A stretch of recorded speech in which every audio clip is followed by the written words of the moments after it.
الامتثال لا يتوقف على معرفة المصالح. امتثل يمتثل کے معنی عمل يعمل بكذا. الامتثال بكذا العمل بكذا، کسی چیز پر عمل کرنا. توقف يتوقف على كذا، كون الشيء موقوفا على كذا، to rely on something, to depend on something.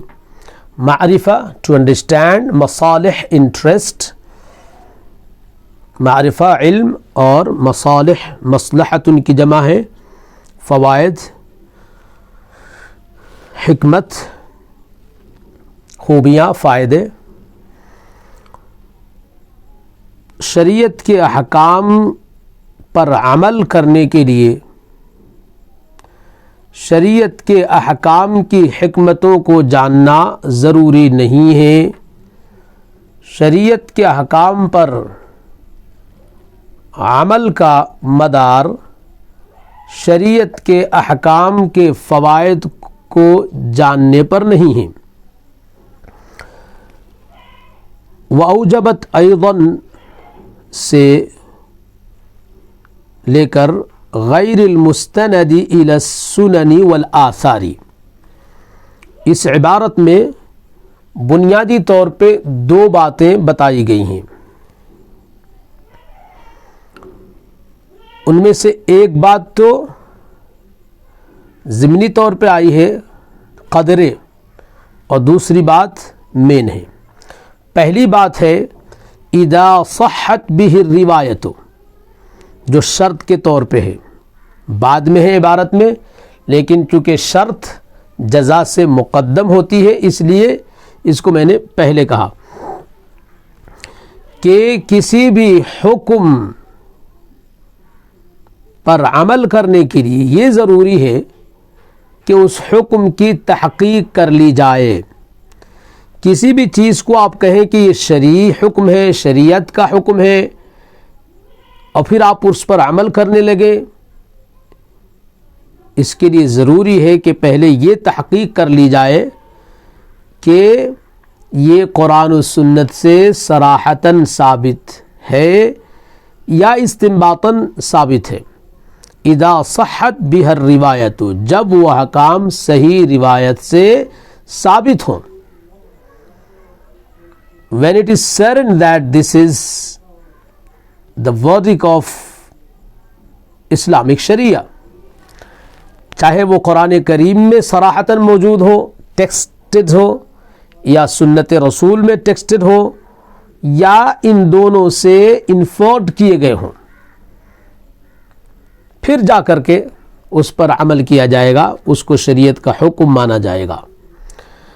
اب علماء کبار کے لیے تو it is quite practical possible, لیکن جو نان اسکالرز ہیں اور جو مڈل لیول کے اسکالرز ہیں ان کے لیے یہ ہے کہ وہ ائمہ رحمہم اللہ اور جو ٹرسٹ وردی اوتھینٹک اسکالرز ہیں، جو قابل اعتماد علماء ہیں، ان سے اس بات کو معلوم کر کے، اور کہیں دوسری جگہ سے اگر وہ بات معلوم ہوئی ہے، وہ قابل اعتبار سورس نہیں ہے، تو بڑے اسکالرز سے اس بات کی تحقیق کر لی جائے، پھر جا کر کے اس پر عمل کیا جائے. اس سلسلے میں قرآن کریم کی ایک آیت کا حوالہ حضرت مفتی سعید صاحب رحمہ اللہ نے دیا ہے. سورہ فرقان میں آیت نمبر 73 ہے، وعباد الرحمن میں جو اچھے نیک لوگوں کی صفات بیان کی گئی ہیں، جنتیوں کی صفات بیان کی گئی ہیں. ان میں سے ایک کیریکٹرسٹک، ایک صفت یہ ہے کہ جب کوئی بات ان کو معلوم ہوتی ہے دین کی، تو وہ اندھے بن کر کے اس پر عمل کرنا شروع نہیں کر دیتے ہیں، بلکہ تحقیق کرتے ہیں کہ ہاں یہ دین کا حکم ہے یا نہیں. In today, in the contemporary era, it is very important. اتنی زیادہ فیک نیوز، رانگ انفارمیشنز ہیں کہ آپ کے لیے اسکین کرنا بہت ضروری ہو گیا ہے. تو پہلی بات یہ ہو گئی کہ اس حکم کا شرعی حکم ہونا پہلے ثابت ہونا چاہیے. اب دوسری بات جو پہلے سے یا پہلے ہی جیسی اہم ہے لیکن اس کو ڈیٹیل سے بیان کیا گیا ہے، وہ یہ کہ جب کسی حکم کا شرعی حکم ہونا طے ہو گیا تو اب اس کا واجب العمل ہونا بھی طے ہو گیا کہ now it is compulsory, now we have to practice it, اب اس پر عمل کرنا ضروری ہو گیا۔ اب کوئی یہ کہے کہ وہ حکم کیوں ہے ایسا، شریعت نے ایسا کیوں حکم دیا، what is the reason behind that, what are the advantages of that particular verdict, why Allah subhanahu wa ta'ala said so and so, why the Prophet sallallahu alaihi wasallam said so and so، اللہ تعالیٰ نے کیوں ایسا حکم دیا، کیا اس کے اندر reason ہے، اس کے اسرار کیا ہیں، مسٹریز کیا ہے، یہ جب تک معلوم نہیں ہوگا اس وقت تک میں عمل نہیں کروں گا تو یہ حرام ہوگا۔ گویا کہ آپ ڈیپینڈ کر رہے ہیں ایڈوانٹیجز کے نالج کو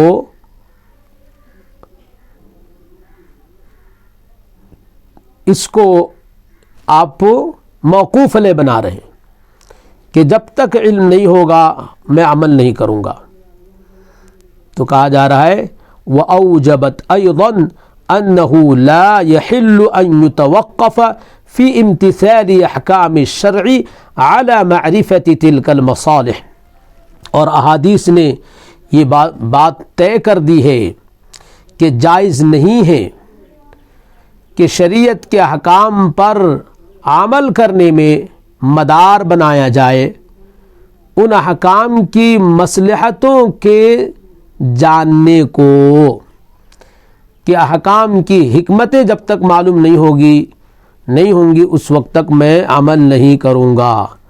So you can't depend your practice on knowing, understanding the reasons behind any order۔ کیوں ایسا ہے کہ جب حکم طے ہو گیا، تحقیق ہو گئی کہ ہاں اللہ تبارک و تعالیٰ نے، اللہ کے رسول صلی اللہ علیہ وسلم نے اور ان سے مستنبط کر کے ائمہ مجتہدین نے ایک بات بتائی ہے، ایک حکم بتایا ہے، تو اب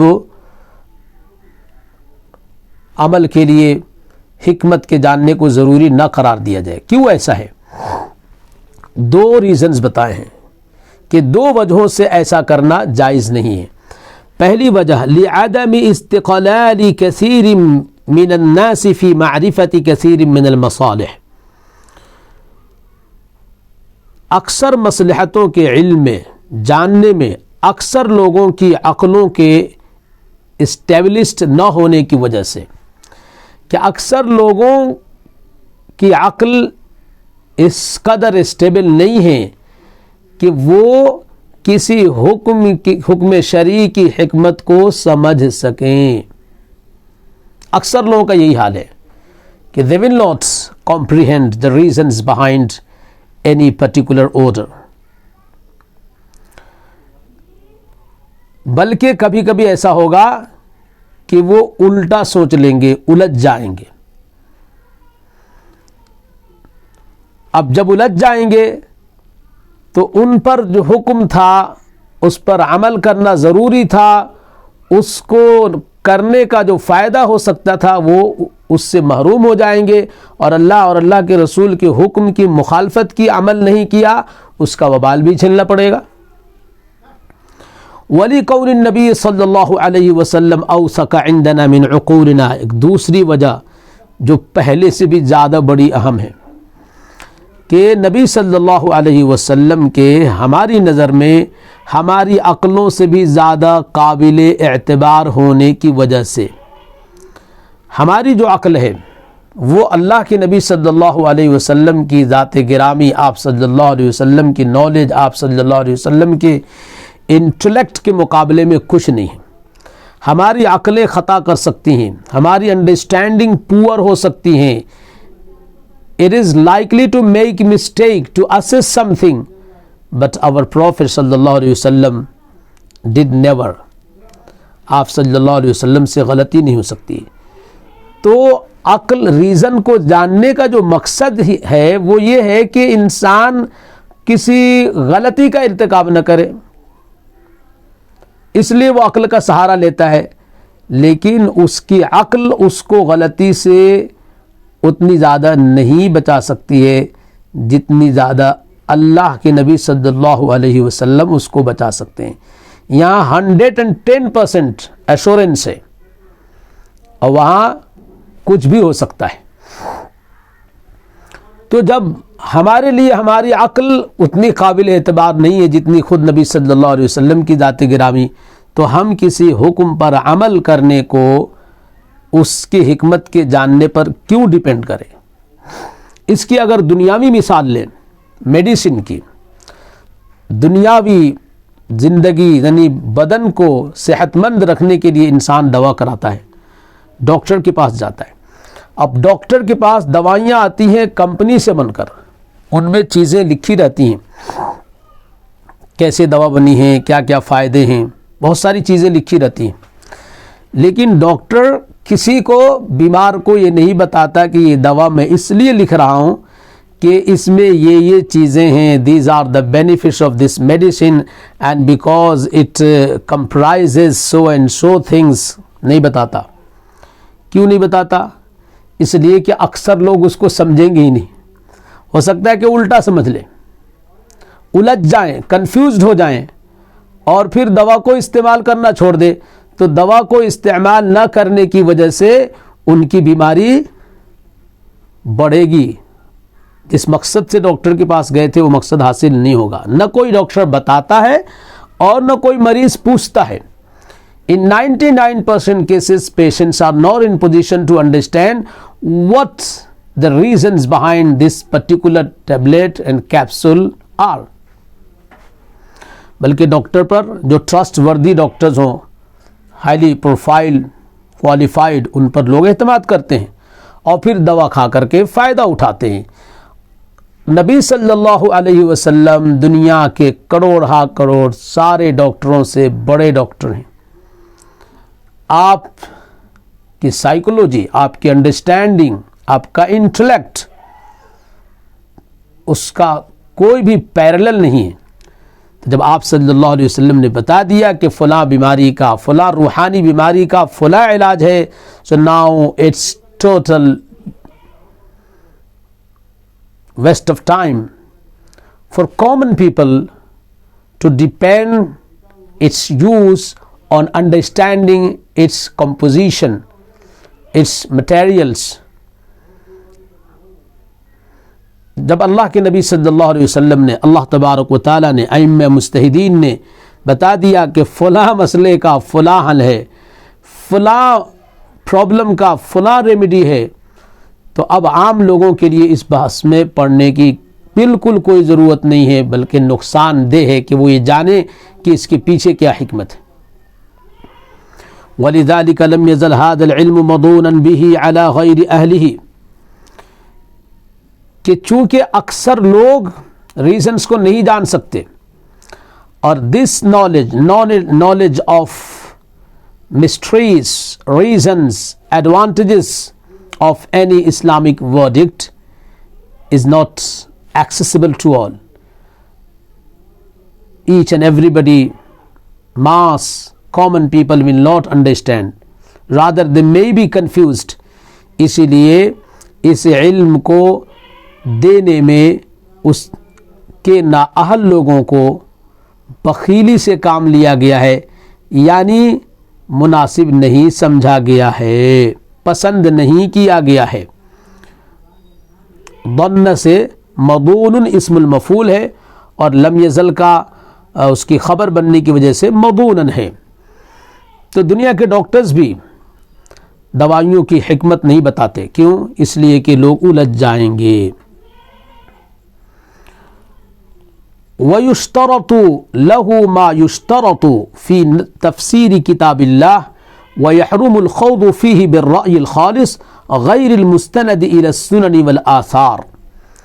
اور چونکہ یہ علم بھی بہت اہم ہے، اتنی اہم ہے کہ اس کے لیے، اس کو بیان کرنے کے لیے، اس پر کتابیں لکھنے کے لیے وہی ساری چیزیں شرط ہیں جو کتاب اللہ کی تفسیر کے لیے ہے. جس طریقے سے اپنی رائے سے کوئی بات تفسیر میں کہنا، جس کی سند حدیث سے اور آثار سے، اقوال صحابہ اور تابعین سے نہ ملے جائز نہیں ہے۔ اسی طریقے سے کسی شریعت کی کوئی حکمت بیان کرنا اپنی رائے سے جو نبی صلی اللہ علیہ وسلم کی حدیثوں سے ثابت نہ ہو اور آثار صحابہ سے ثابت نہ ہو، یہ جائز نہیں ہے۔